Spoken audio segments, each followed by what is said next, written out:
What's going on, YouTube? Welcome back to another video. So this one is kind of a little complicated subject because I'm not an expert on suspension.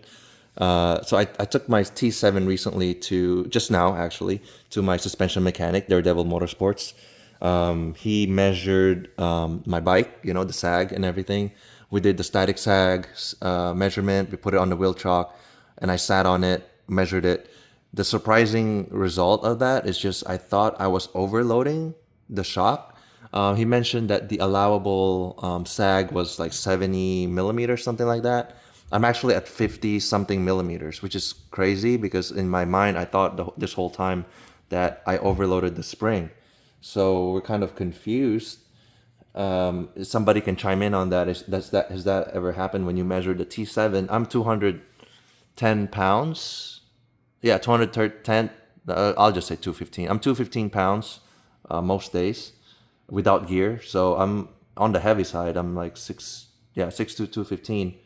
So I thought I was overloading the thing because they said it's sprung for a 170-pound rider. But when we did the measurements, it's like it's within spec. So it's kind of weird. So I think what we're deciding to do is it's not go full Olens on this thing because it doesn't demand, it doesn't command, what do you call it?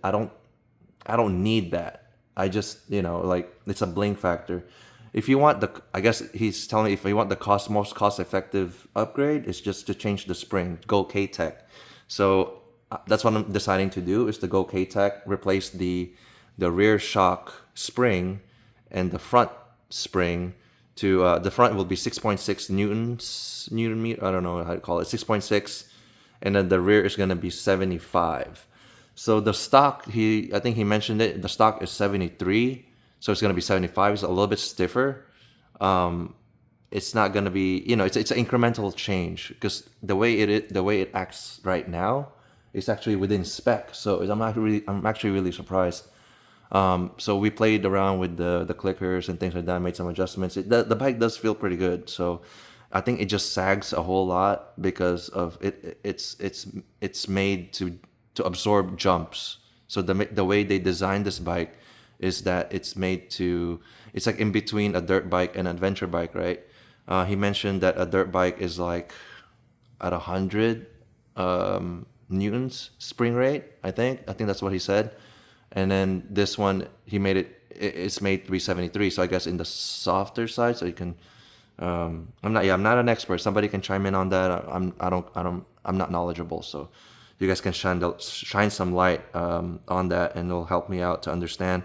But I really thought that I overloaded the spring. So instead of going, like I said, instead of going full Olens and wasting a lot of money, I think for me, I feel good with just changing the spring. So I think that would give me more room to occasionally take a passenger too. So if my wife wants to ride somewhere, to adding that little bit of a stiffer spring gives me more of a range to carry more weight. But as is, I'm surprised that actually this is fine. So I kind of just want to report that. I don't see that much. I don't see that happening online. Most of the things I saw on YouTube is everybody going full rally raid, tour attack, full everything, and like no one's really talking about like, did you measure your? I guess it depends on everyone's riding style. So it seems like everybody on the internet is a pro off-road rider, so that commands the latest and greatest components. But I did that on the KTM 690, but because I'm an avid track day rider, I know what I need, I know what I want, I know how fast I can be. So I'm actually already well versed in this realm of riding, not the adventure off-road riding. So this is like I'm starting from the bottom here. I'm a novice. So I don't have any ego on it. I don't care, I'll start with just springs. Let's see where that goes. Mess with the clickers and see where that goes. So I'm actually happy because now I don't have to spend $3,000. It's like the spring changes like $500. So like I told them like, yeah, let's just do it. It's like it's a no-brainer. So with that said, as you can see, the bike looks a little bit different right now because I removed a lot of stuff. So this is also me learning what I want from the bike after taking it off road on the trails. I took off my crash bars and I took off my rear rack because I it's you feel that weight. Like, I don't know what people are saying. People, I think a couple of people laughed at me on the forum saying like, you feel the weight of the crash bar? Like, yeah, you do actually. I had the heat crash bars. It's like sitting right there. You actually do feel that. You do feel that. Maybe if you have a lower crash bar, you won't really, but you do feel it when you're on the technical trails, when you're trying to correct, left and right, going weaving in and out of a rut. You feel that. So I think I'm gonna go with this setup here. Luggage wise, I'm not really carrying a lot of luggage. I have a camping setup that's super small and compact. So if I'm gonna camp or whatever, it can fit in my I have like a tail bag that can fit everything, and I have a backpack. So it's like I'm just gonna go minimalist on this bike, just to help me out because it's already hard for me to ride it with all that weight before on the off road, and it's just making it more of a work to add, like, to just control the bike with more weight. It's just hard. So I'm just gonna make it a little bit easier for myself. If I do drop it, then that's on me. That's kind of the trade-off that I'm going with here. Oh, I did replace my pegs. I wish I had this when I went off road. That would have helped. It's a bigger peg.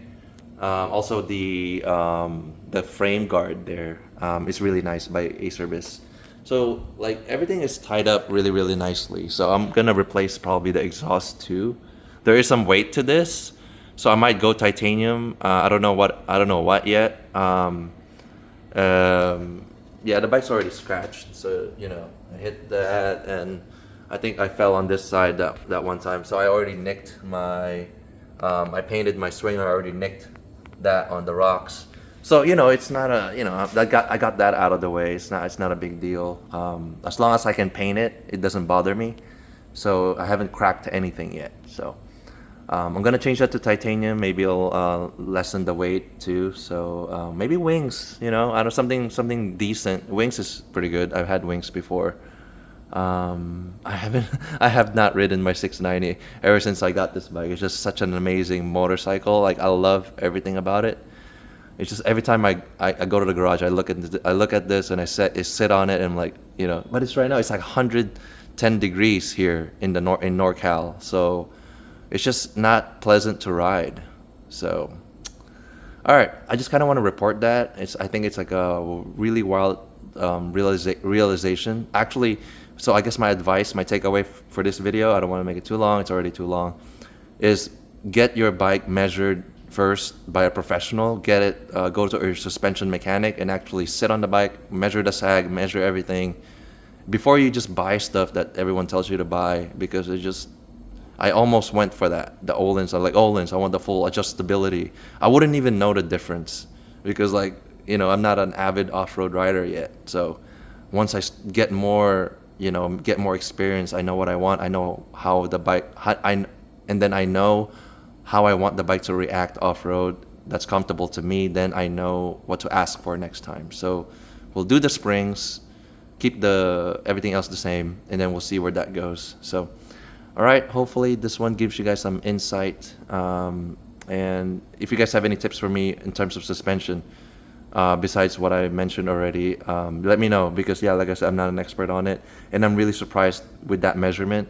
I think the bike is just the way the springs are made. I think it's just made soft from on purpose. For the intention of the bike is to make it jump nicely and land nicely. So that's fine. I understand. So that's fine. So okay, it is what it is. Once again, thank you guys for watching. I will see you guys on the next video.